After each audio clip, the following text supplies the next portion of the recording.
Are we counting down to the last days of al-Assad in Syria? As the battle for Damascus rages, how will the fall of the House of Assad affect the region? Hello and welcome to the final regular edition of The World This Week of 2012. I'm Phil Rees. Next week we have an end-of-year special looking back at the stories that have shaped the last 12 months. But today we dedicate the whole programme to the increasingly blood-strewn events in Syria. In half an hour we'll be looking at the likely makeup of a post-Assad Syria, who will be in charge, and will even the country exist as a single nation. But first, we saw a sight this week which few would have believed possible a year ago. A Syrian Air Force jet dropped a bomb on a Palestinian camp in the capital Damascus, killing and wounding dozens.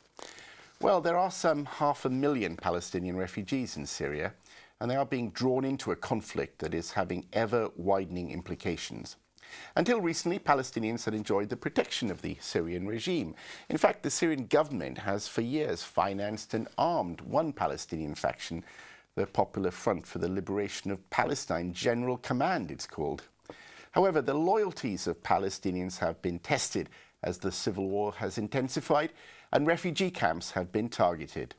The large majority of the Palestinian population is Sunni, as is the Syrian opposition movement. Hamas, which had a presence in the camp, is also Sunni and has begun to support the Syrian opposition. President Assad and many of his loyalists are Alawite, a breakaway Shia sect.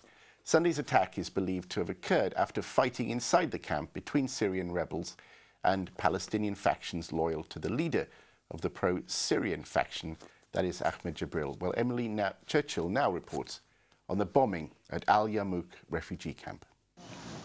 With their bags of hastily packed belongings, they were made refugees for a second time. An estimated 150,000 Palestinians have fled Yarmouk refugee camp in Damascus since it was bombed by a Syrian army jet on Sunday.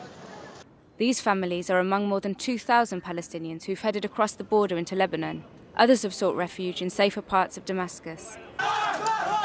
The Syrian government called on civilians to leave Yarmouk after the airstrike, which hit a mosque and a school, killing an estimated 25 people. Both buildings were said to be housing people displaced by earlier violence. It was by no means the first time Syria's 500,000-strong Palestinian population has come under attack since the start of the uprising. In Yarmouk and Syria's other refugee camps, Palestinians have long been the victims of repeated shelling, sniper fire and clashes between the Syrian army and opposition fighters.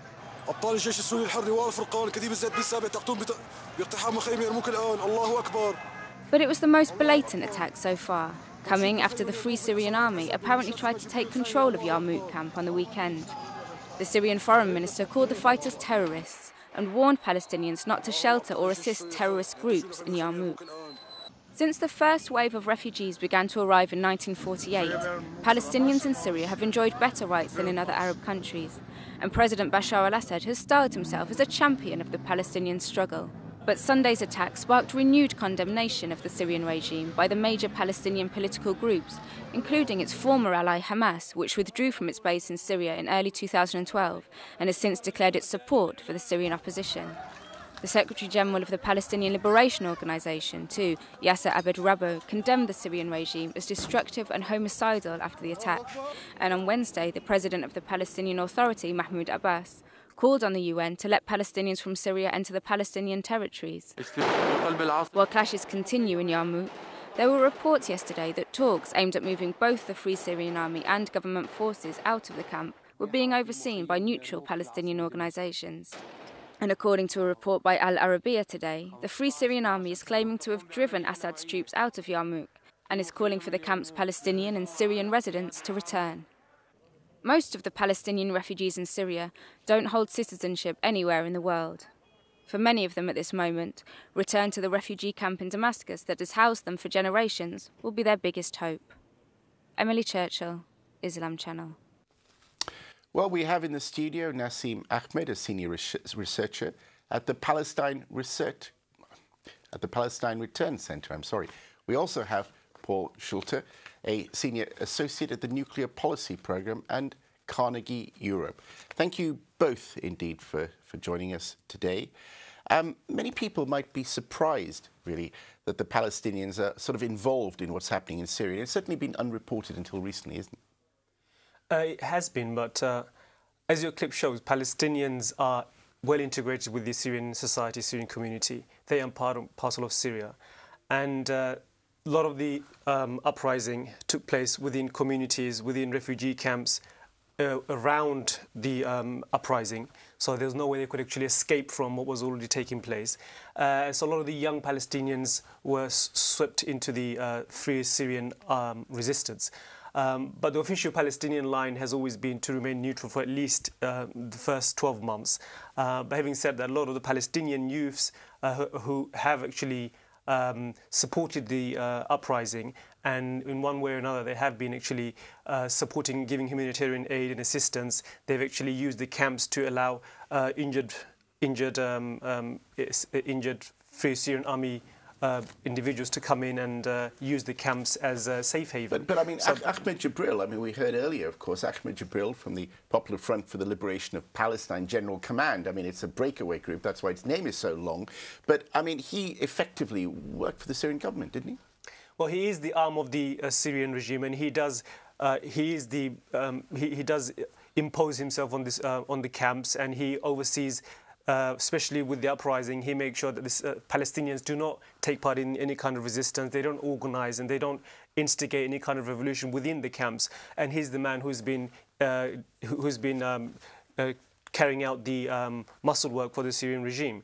But how much support does he have then? Not within the grassroots. The Palestinian, none of the Palestinian factions support him. The Palestinian grassroots, the Palestinians within Syria, they don't support him. But they have a very precarious situation in Syria. They are hosts, they are refugees, and they cannot make too many noises against the Syrian regime because, as I said, they're a precarious situation. They've had to play quite safely over the last 12 months until it came to a point where they had to make a public stance against the brutal killing of the Syrian people. I mean, Paul Schulte, Carnegie Europe, tell me, viewers must think the Palestinians, they just, nothing can go right for them, can they? I mean, here they are, having had their own problems, now caught up, in what's going on in Syria. I mean, the Arab Spring isn't exactly bringing them a great deal of hope, is it, in that sense? It's a misfortune to have an enforced diaspora, and you can end up in very complicated and eventually dangerous places. Lebanon was one example. Syria may be even worse. It's hard to know how that's going to go, but it certainly doesn't look encouraging. Whereas the idea of a neutral space where you don't have to take sides is becoming impossible, isn't it? And after the bombing yesterday, it's going to get more difficult. Well, a key issue, of course, is Hamas, which is emerging as the most powerful Palestinian group, I think, by a long shot now, if you look at probably the whole diaspora and you try and measure, I'm not sure it can be a scientific process, but measure who supports what. And they have taken sides now. Yes, and that's interesting because Hamas has been seen to be linked with Iran, and Iran continues strong, although largely clandestine, support for the Assad regime. So how that is going to work out, and the complexities and internal conflicts that's going to cause are not entirely clear. Hamas actually, as I said at the beginning, they did not really make any public announcements for nearly 7-8 months. They wanted to see how the revolution developed, hoping that maybe it will actually die down and they wouldn't actually take sides. But when they realized, the first thing that happened was that Assad wanted Khalid Mashal to make condemnation of... The Hamas leader, of course, who's just returned to Gaza for the first time. He wanted Khalid Mashal to condemn Yusuf al-Qaradawi for supporting the Syrian uprising, which he wouldn't do. That's when he realized that his situation is even more precarious and he would have to distance himself from the regime and slowly make a path for himself out of the country. So that was the beginning of the problem. The beginning for Hamas. of the problem, but of course, for Khalid Mashal has left to go to Gaza, but many, perhaps, of the supporters of Hamas there are still there. And in fact, the Islam Channel spoke to a Palestinian from Yarmouk who is now living in Europe, and his family fled the camp on Sunday. We can't give his name for the safety of his family, which is still in Syria. What happened to your family in Yarmouk after the airstrike on Sunday? أهلي تركوا المخيم يوم الأحد بعد قصف الطيران. الحالة كانت في المخيم كتير سيئة بهذا اليوم. أمي حكت لي ما عرفنا شو عم بيصير. سمعنا صوت الطيران وبعدين صوت قصف قوي كتير هز البيت وكسر أزاز بيت وبيت بيوت جيراننا كمان. بعدين صاروا يسمعوا صوت صراخ بكل مكان، صوت صراخ أولاد صغار نسوان، فصار أهل المخيم يركضوا تحت القصف واشتباكات لخارج المخيم، يعني كانوا عم بدوروا وعم بيبحثوا عن أي مكان آمن. And who do the people in the camp blame for the violence in Yarmouk this week? الفلسطينيين بسوريا تقريبا بلوموا بحملوا النظام مسؤولية اللي صار أكيد، عشان اللي عنده الطيران واللي عنده اللي عنده المدفعية هو النظام، فاللي عم بقصف هو النظام. كل أهل المخيم تعرف هذا الشيء. والفلسطينيين بسوريا بالأخير مثل السوريين، يعني هن موقفهم بالنسبة للثورة مثل السوريين، جزء قليل ضل عم بدعم النظام، أغلبية الفلسطينيين بتعاطفوا مع مطالب السوريين لأنه شيء طبيعي يتعاطفوا معه. والنظام أول ما نسلح الناس المخيمات كانت عم بتطالب تضلها منطقة آمنة للناس اللي عم تهرب من المناطق الثانية، بس النظام بلش يحط مجموعات يسميها لجان شعبية ويسلحها ويوجهها ضد الجيش الحر، وهيك بلشت الاشتباكات مع الجيش الحر داخل المخيم. I mean, Nasim, Ahmed, I mean, we heard that gentleman now, obviously from the safety of London, but saying that really the Palestinians, they are taking sides. I mean, how dangerous is that? Well, they have to take a side in a sense because I think their calculation is that the fall of the regime is imminent. And I think Palestinians started supporting the Syrian people once they realized that they are taking control and the regime will fall soon, and they have no choice but to actually go with the revolution, which is in a sense morally the right thing to do, and they've made that choice. It could be dangerous in the short term, because in the short term it seems that the regime will actually target more Palestinians if they are shown to be supporting the Syrian people. But in the long term, I think they've realised that the regime is falling and they have to support the Syrian people. That's the calculation they've made. That's the calculation most of the Palestinian factions have made, and that's why Hamas, which is the largest of the party, has left Syria, knowing that they cannot remain in Syria and support the regime and provide a cover and legitimacy to the regime for its brutal killing of the Syrian people. So that's the calculation they've made over the last few months. Paul Schulte, in the if you look back, in fact, the Arab Sunni nations have not really been great supporters of the Palestinians traditionally, have they? I mean, you look at what happened in Jordan when they were kicked out, Egypt, of course, under Mubarak.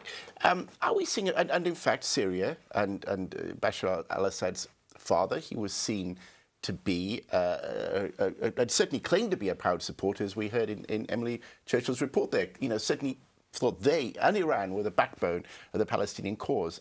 Are we seeing a major, major shift now?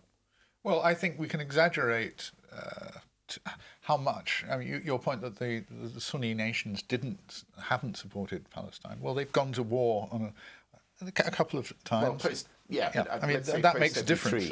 They've invested a lot of money. They've taken some risks. The Syrian record, I think, is checkered because it's not at all clear that Assad was ever very interested in the Palestinians as such. They were useful to him for his own regional power goals and useful pawns against Israel. So I don't think one should make. There's no clear pattern. In other words, sometimes it's been good and convenient for regimes like Assad's to take up the Palestinians, and other times they've let them drop. And what's happening at the moment, I think, is that the regime has watched the Palestinians having to make choices and decided that they realise the choice is going to go against the Assad regime, and the high-profile bombing is a way of just driving them out. It's a calculation that those people who might have been on our side in the past, because we always represented ourselves as their supporters, will now not side with us, and we should therefore reject them. And the bombing in such a high-profile way is a very clear way of starting a kind of reverse diaspora, get them out again.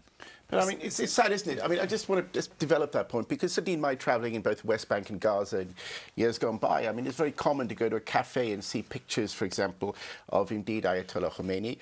Certainly Nasrallah was there, certainly after 2006 especially, but even earlier. You'd go to a Sunni community and you'd find Shia leaders there in the West Bank. Now, that's in a way quite unique, but Is that era ending, do you think? Is that no more? Are we going to see basically the Palestinians alongside the Muslim Brotherhood being a Sunni resistance movement?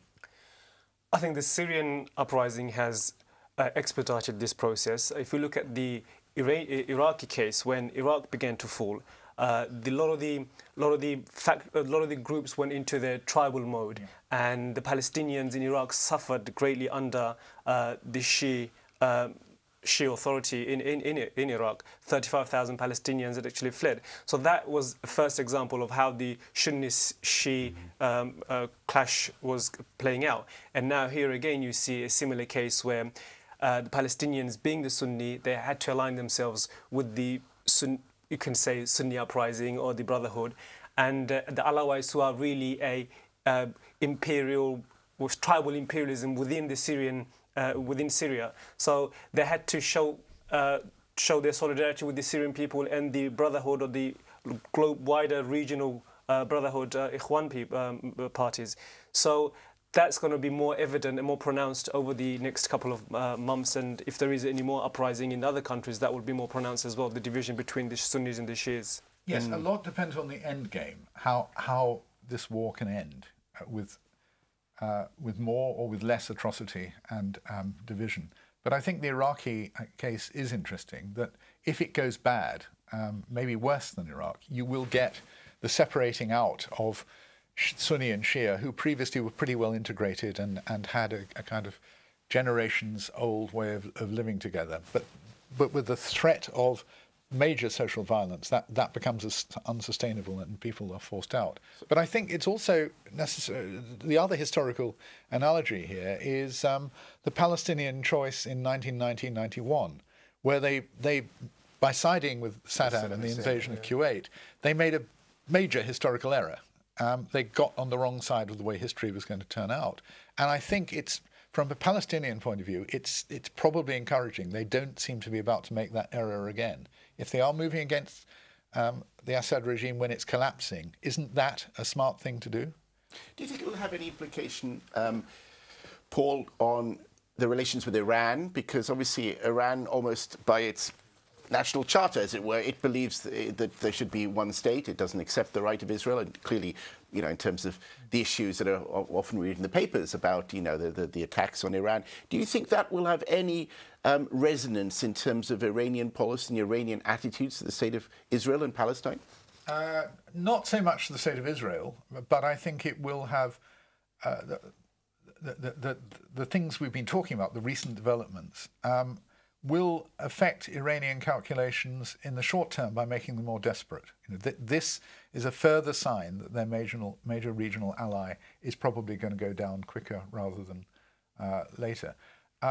After that, after the regime collapses, it's still open whether the Iranians will decide to cut their losses or keep up some kind of a proxy struggle. Well, I mean, nobody can know that. Nasim Ahmed, yeah, but I mean, if you look at, for example, the conflict recently, I mean, the Fajr 5 rockets, they're all either possibly assembled in Gaza, but the roots of them are from Iran. So, I mean, how do you see, if we are projecting this kind of realignment, how will the Palestinian militant groups get their weapons?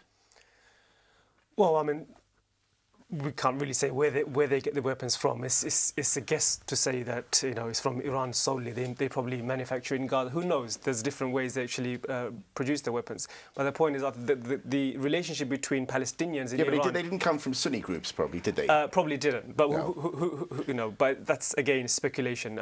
We don't need to go down that line. But the point I want to make basically is that the Palestinian-Iran relationship is really dependent on the regional politics, as we were discussing. And I think with Hamas now basing itself in Turkey, I think there will be a new realignment of how Iran uses the Palestinian issue to impress itself within the region. So do you think Turkey or Qatar, any of these countries, would actually give weaponry to, and I mean serious weaponry to Hamas, for example?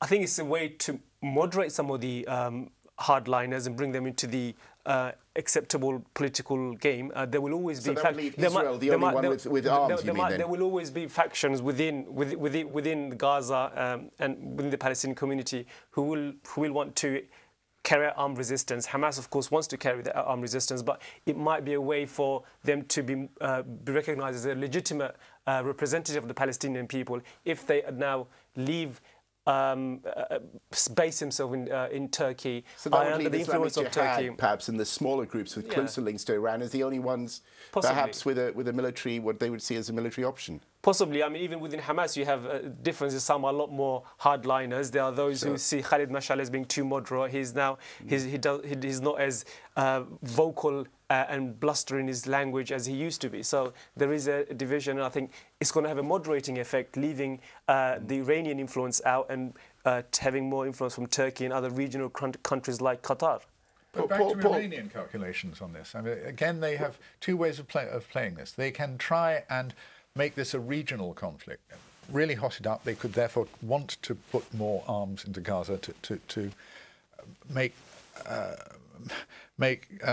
fire on Israel's borders in the south, but also really ignite the situation in the end game in Syria. Or they could concentrate just on Syria, thinking that that will be less regionally alarming, and they and their people, and they've got Revolutionary Guard Corps people there, so they've got a fair degree of control, and they can calibrate that. And so you mean the break with Hamas, the Hamas's break with Syria would not necessarily mean a break with Iran, in your view? No, I think not. It could be re-established if the Iranians thought it was convenient. What about then, finally, because we are coming toward the end here, what about Israel? I mean, obviously, they seem to be quite happy with the al-Assad government in terms of Golan Heights, in terms of sort of stability. I mean, what do you think they want now?